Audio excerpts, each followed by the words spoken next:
If you've ever opened a Word document and seen a watermark sitting right across the page, you know how distracting it can be.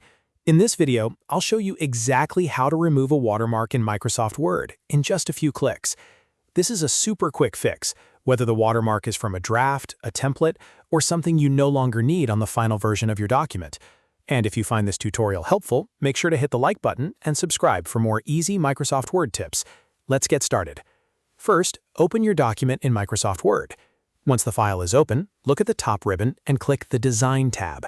The Design tab is where Word keeps many of the page formatting tools, including watermarks. After that, look for the Watermark option on the right side of the toolbar and click it. When the Watermark menu opens, you'll see different watermark choices and settings. At the bottom of that menu, click Remove Watermark. Word should immediately take the watermark off your document. In most cases, that's all you need to do. If the watermark is gone, you're done. You can now save your document and continue working without that faded text or image in the background.